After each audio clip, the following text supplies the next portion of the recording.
Welcome to Contrarian Edge, where conventional wisdom ends and your advantage begins. I'm here to challenge the narratives that everyone else takes for granted, because in markets, when everyone thinks alike, someone isn't thinking at all. Today, I want to talk about one of the most dangerous consensus trades I've seen in years. Right now, 82% of the market is betting that the Federal Reserve will cut interest rates by at least 25 basis points in September 2025. The futures markets are pricing this in with near certainty. Wall Street strategists are unanimous. Even the talking heads on financial television are treating rate cuts as inevitable. But what if I told you that not only will the Fed not cut rates in 2025, but if they do cut, we could be staring down the barrel of a 1970s-style inflationary nightmare that makes our recent bout with rising prices look like a gentle warm-up. I know this sounds provocative. I know it goes against everything you're hearing right now. But that's exactly why we need to examine this closely. Because when consensus becomes this overwhelming and positioning becomes this one-sided, history tells us that's precisely when the market gets blindsided by reality. So let me walk you through the data that everyone else is either ignoring or misinterpreting, and show you why the Fed's hands are tied in ways that most investors simply don't understand. By the end of this analysis, you'll see why the path ahead is far more treacherous than the markets are pricing, and more importantly, how you can position yourself on the right side of what could be one of the biggest consensus unwinds in recent memory. Let's start with what the consensus actually believes right now. The market narrative is seductively simple and seemingly logical. Employment data has been softening dramatically. The latest non-farm payrolls report showed just 73,000 jobs added, well below expectations and a significant deceleration from previous months. The unemployment rate has ticked up to 4.2%. Initial jobless claims have been creeping higher on a trend basis. All of this fits perfectly into the soft landing narrative that has dominated market thinking for the past year.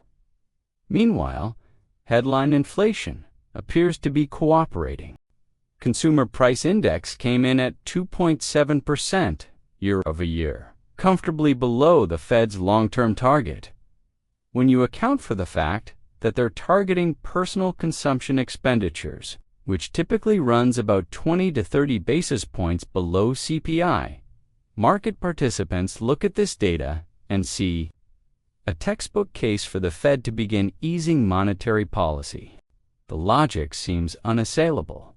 If the labor market is cooling and inflation is trending toward target, why wouldn't the central bank provide some relief to an economy that's been operating under restrictive monetary conditions for over 2 years? This narrative has become so entrenched that it's practically gospel on Wall Street. Equity markets have rallied on rate cut expectations. Bond markets have priced in not just one cut, but potentially multiple cuts through 2025. Credit spreads have tightened. As investors anticipate easier financial conditions, the dollar has weakened in anticipation of lower relative yields. Every asset class is positioned for the same outcome, which should immediately make any contrarian investor nervous. But here's where the consensus starts to break down, and where the real story begins. While everyone is focused on that headline CPI print of 2.7%, they're completely ignoring what's happening with the Fed's preferred inflation measure: personal consumption expenditures. The core PCE price index, which strips out volatile food and energy components, just hit 2.9% year over year. That's not a decline. That's not progress toward the Fed's 2% target. That's the highest reading we've seen since February, and it represents a clear acceleration in underlying inflationary pressures. Even more concerning is the monthly progression. core PCE rose 0.3% month over month, which, when annualized, puts us on a trajectory well above the Fed's comfort zone. This isn't a story of cooling inflation.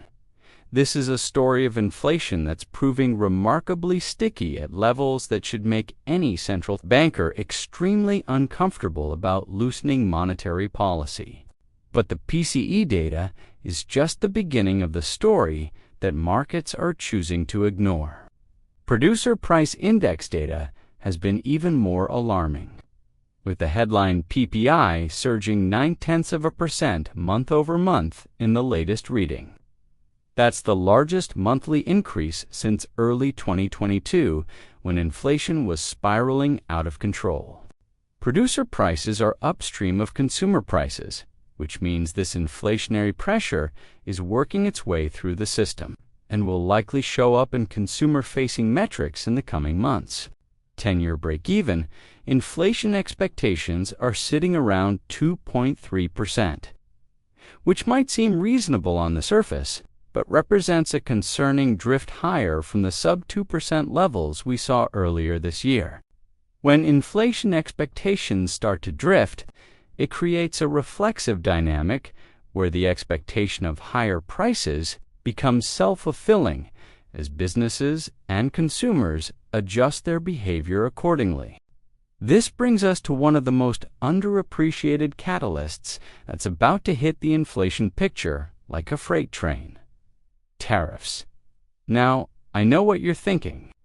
The consensus view is that tariffs are just a temporary supply shock that will wash through the system without permanently affecting the inflation trajectory. Wall Street economists are modeling minimal pass-through effects, treating this like a one-time adjustment that the Fed can look through. But this analysis is dangerously naive and ignores both the scale of what's coming and the historical precedent for how these policies actually impact prices. Let's look at the numbers that everyone is conveniently ignoring. J.P. Morgan's research suggests a 25 to 50% pass-through rate from tariffs to consumer prices. Depending on the industry and the availability of substitutes, even using the conservative end of that range, we're looking at tariffs adding between 1 and 1.5 percentage points to the Personal Consumption Expenditures Price Index over the next 12 to 18 months. That would push core PCE from its current 2.9% to potentially over 4%, a level that would make any discussion of rate cuts completely untenable. The 2018 to 2019 period provides a useful analog, though the scale was much smaller. During that tariff escalation, we saw tariffs add approximately 1 to 0.4% to the Consumer Price Index, and that was with effective tariff rates that were roughly half of what we're looking at now. The current effective tariff rate is already running around 8 to 9%, and the proposed policies would push this significantly higher across a much broader range of goods and services. But here's where it gets really dangerous. From a monetary policy perspective, unlike a typical supply shock that clearly reverses itself, tariff-driven inflation can become embedded in expectations if it persists long enough. And unlike oil price spikes that are clearly temporary, trade policy changes have an air of permanence that makes businesses and consumers adjust their long-term pricing and purchasing behavior. This is exactly the kind of inflation that central banks cannot and should not look through. The Federal Reserve learned this lesson the hard way in the 1970s, when they repeatedly dismissed supply shocks as temporary, only to watch inflation expectations become unanchored and inflation spiral out of control. The parallels to our current situation are uncomfortable. We have a Fed that's been dovish in its rhetoric, supply-side pressures building through trade policy and fiscal policy. It's a recipe for the exact kind of inflationary spiral that destroyed the Fed's credibility 5 decades ago. This brings us to perhaps the most important and least discussed constraint on Federal Reserve policy: fiscal dominance. The current fiscal trajectory has created a situation where the Fed's independence is being subordinated to the Treasury's financing needs, whether officials want to admit it or not. With a federal deficit running at approximately $27 trillion and 20% of outstanding government debt maturing in 2025 alone, the Treasury Department needs to refinance massive amounts of debt in a higher interest rate environment. Here's the political and economic reality that no one wants to acknowledge: the Federal Reserve cannot pursue a truly restrictive monetary policy when the government needs to roll over this much debt at reasonable borrowing costs. Every percentage point increase in long-term interest rates adds tens of billions of dollars to the government's annual interest expense, creating enormous pressure on both monetary and fiscal authorities to keep rates as low as possible. This isn't a conspiracy theory. This is basic arithmetic and political economy. The problem is that the economy doesn't actually need stimulus right now. Gross domestic product growth came in at 3% in the second quarter, well above the long-term trend rate. The National Financial Conditions Index from the Chicago Fed shows that financial conditions are already loose by historical standards. Credit is widely available.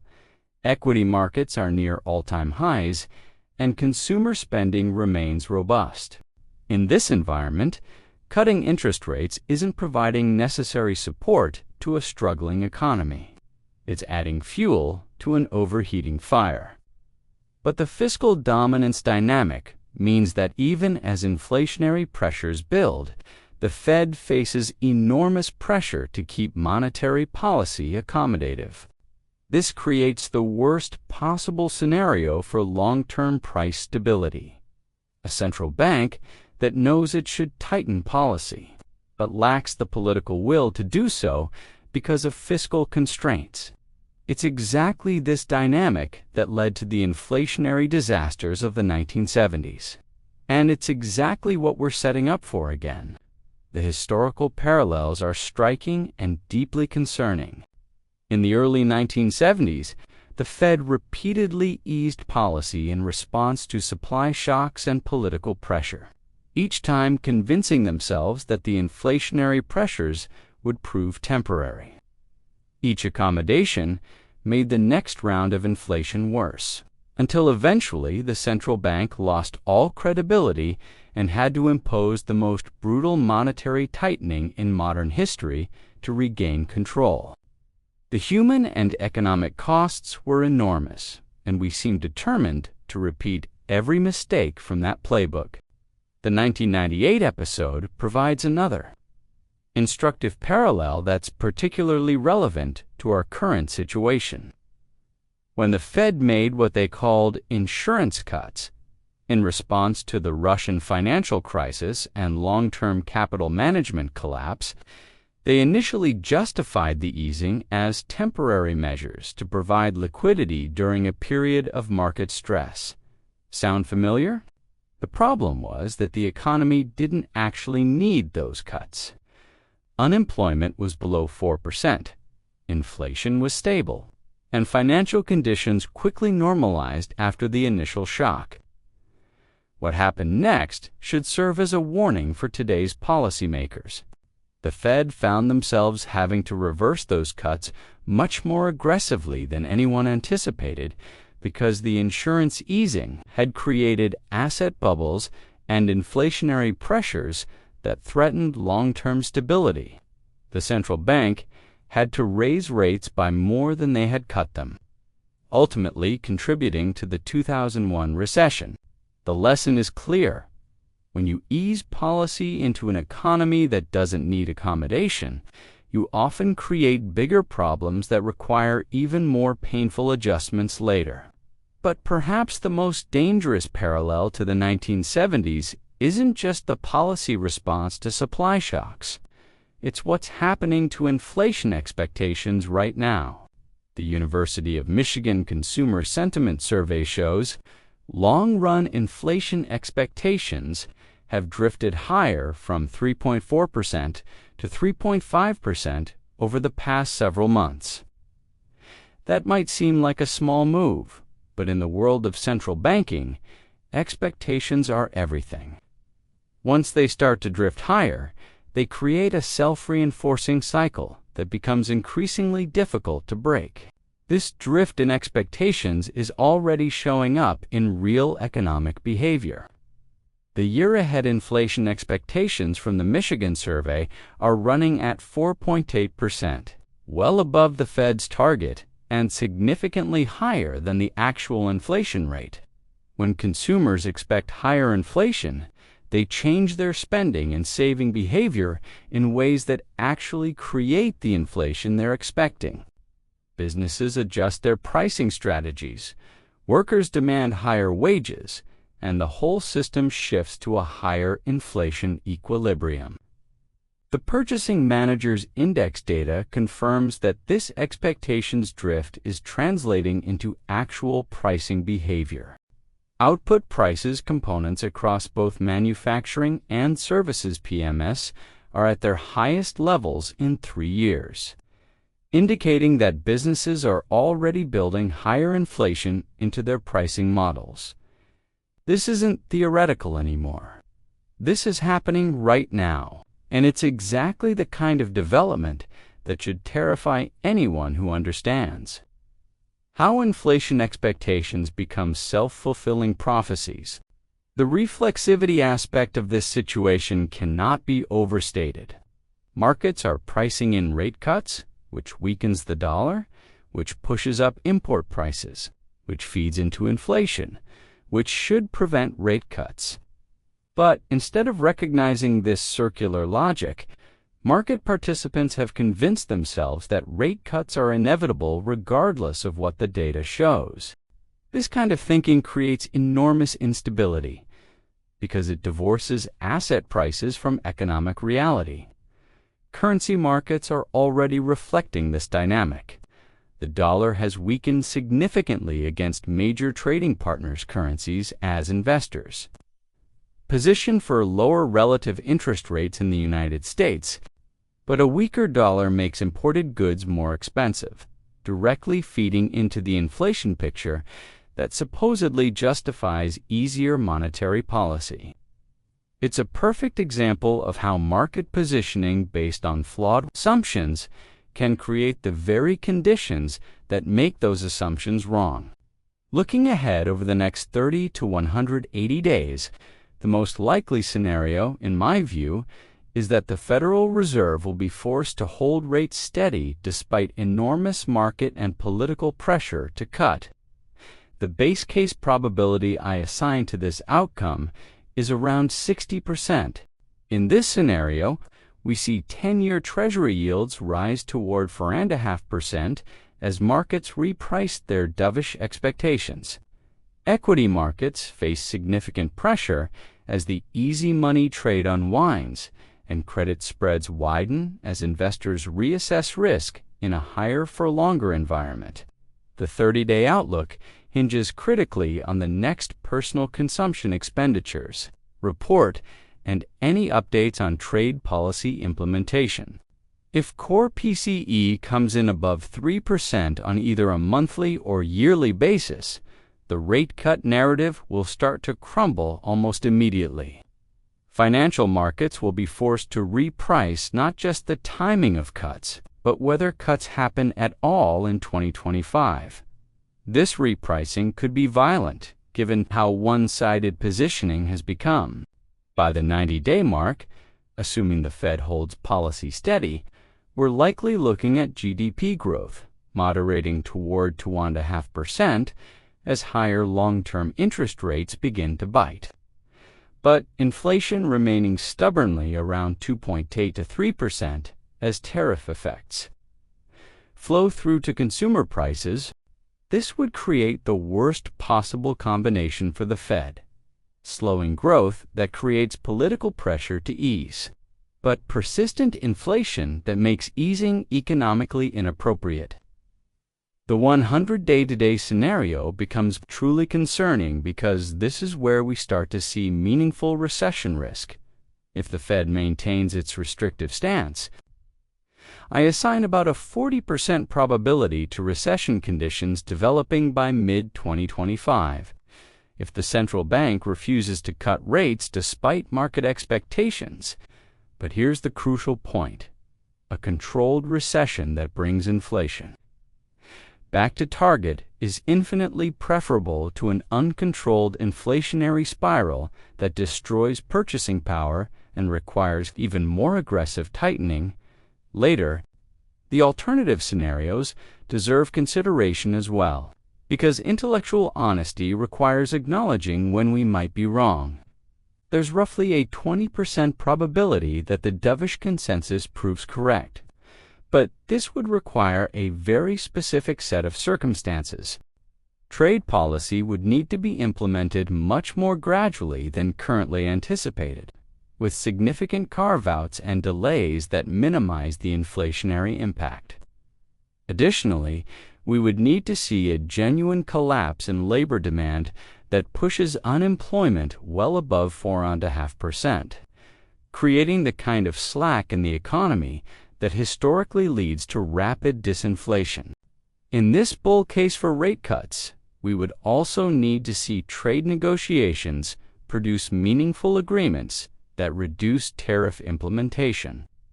Similar to what happened during the 2018 to 2019 period, when escalating tensions were periodically diffused through diplomatic progress. If unemployment triggers above 4.5%, and trade policy proves less inflationary than anticipated, the Fed would have both the economic justification and political cover to begin cutting rates without risking their inflation credibility. But even in this optimistic scenario, the cuts would likely be much more gradual and limited than markets are currently pricing. We're talking about 25 basis points every other meeting at most, not the aggressive easing cycle that some investors are positioning for. The Fed learned from their mistakes in the early 2000s when they cut too aggressively and created the housing bubble. They're not eager to repeat that experience. The bear case, which I assign about a 15% probability, is actually much more alarming than the base case of no cuts. In this scenario, core personal consumption expenditures pushes above 3.2% by early 2025, forcing the Fed to not just hold rates steady, but actually signal that rate hikes are back on the table. This would happen if tariff pass-through proves more immediate and comprehensive than even pessimistic estimates suggest, or if the labor market proves more resilient than current data indicates, keeping wage pressures elevated even as headline employment numbers soften. In the bear case, we would see a complete reversal of current market positioning. 10-year yields could spike toward 5% or higher. Equity markets would face a severe correction as multiple expansion reverses, and credit markets would experience significant stress as borrowing costs surge. The dollar would strengthen dramatically, creating deflationary pressures abroad while exacerbating inflationary pressures. Domestically, through reduced import competition, this scenario would also test the political limits of Federal Reserve independence, with federal borrowing costs spiking and recession risks escalating. The pressure on the central bank to abandon its inflation mandate would be enormous.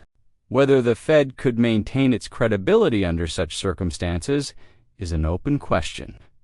But history suggests that central banks that capitulate to political pressure ultimately lose both their independence and their effectiveness.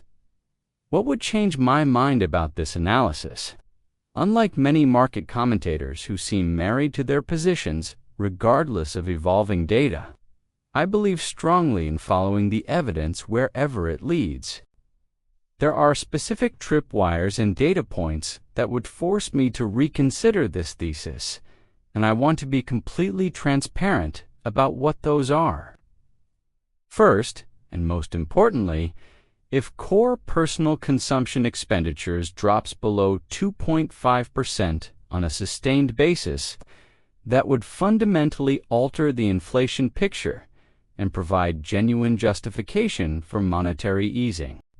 This would need to be accompanied by declining monthly readings that suggest the trend is sustainable, not just statistical noise or temporary factors. Second, if unemployment rises above 4.5% and shows signs of accelerating higher, that would trigger what economists call the SAM rule recession indicator, and would likely force the Fed's hand regardless of inflation concerns. Labor market deterioration of that magnitude historically leads to rapid disinflation, as wage pressures collapse and consumer spending contracts sharply.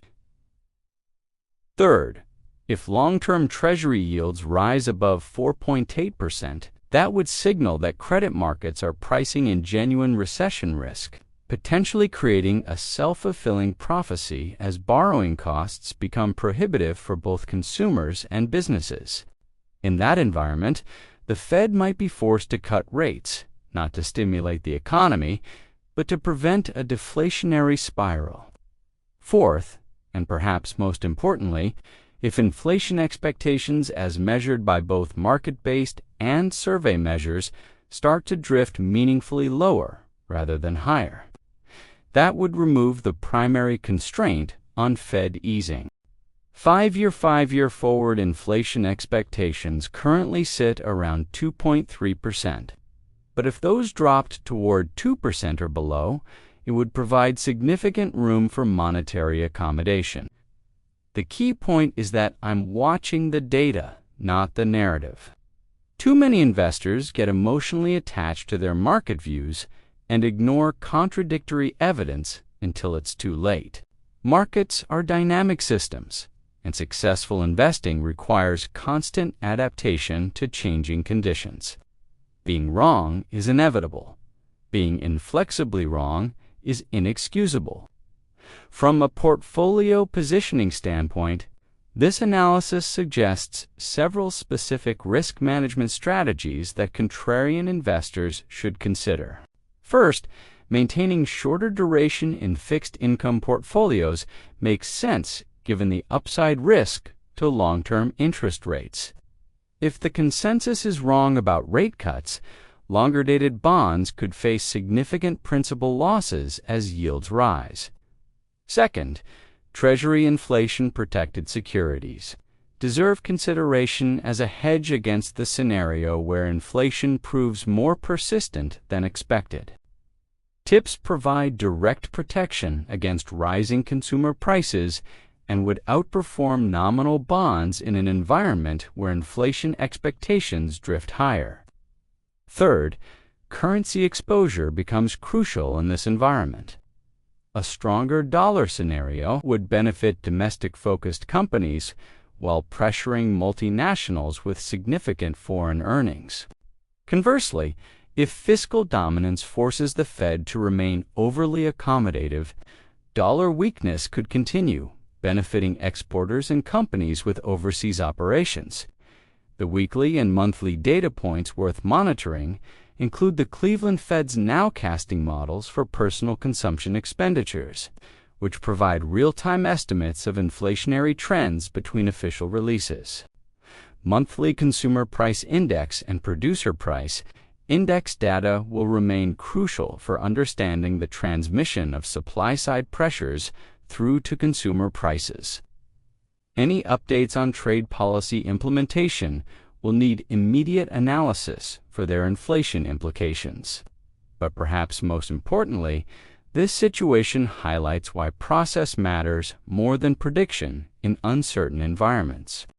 When consensus positioning becomes as extreme as it is today, the smart money focuses on risk management rather than trying to time precise turning points.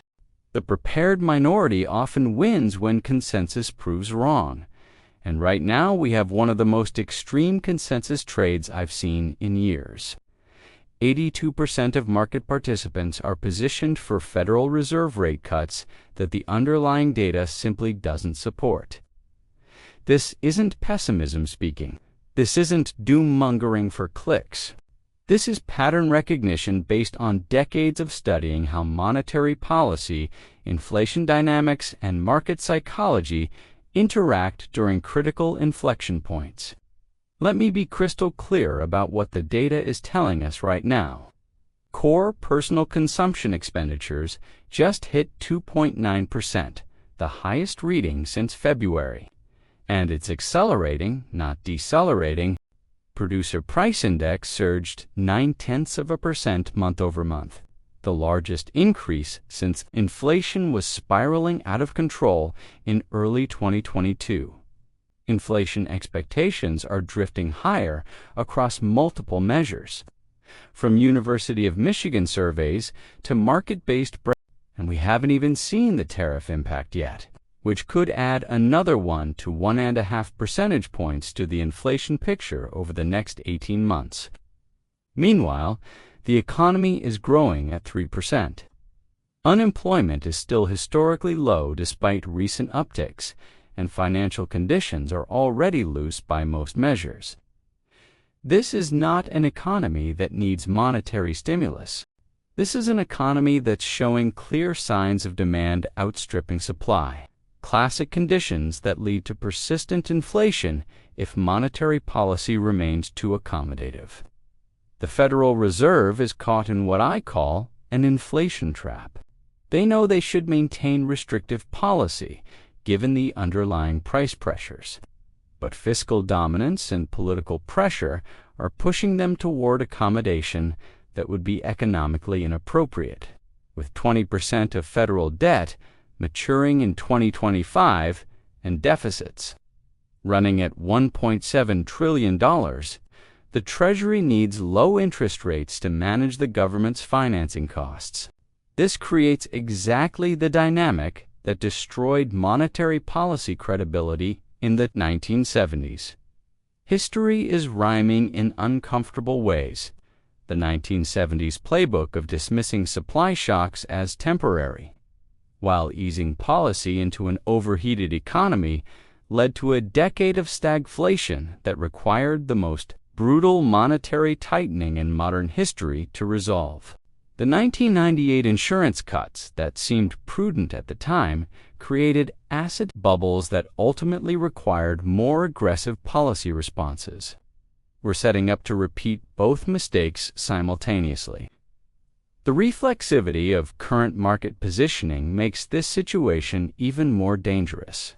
Dovish expectations are weakening the dollar, which pushes up import prices, which feeds into inflation, which should prevent the very rate cuts that markets are pricing.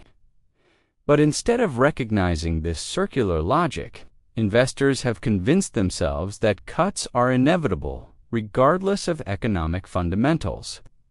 This kind of thinking creates enormous instability when reality eventually reasserts itself. When I look at the next 180 days, I see a 60% probability that the Fed holds rates steady despite massive market pressure to cut. This would trigger a violent repricing across asset classes, as the most crowded trade in financial markets unwind. 10-year yields rising toward 4.5%. Equity multiples compressing as the easy money narrative collapses. Credit spreads widening as risk gets repriced in a higher for longer environment. The 40% recession risk by mid-2025, if the Fed maintains restrictive policy, is real and concerning.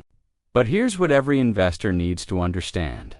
A controlled recession that brings inflation back to target is infinitely preferable to an uncontrolled inflationary spiral that destroys purchasing power and requires even more aggressive tightening later. Sometimes the medicine tastes bad precisely because the patient is sicker than they want to admit. This is why contrarian positioning matters. When 82% of the market thinks alike, the 18% who see things differently don't just have an alternative viewpoint. They have a genuine edge.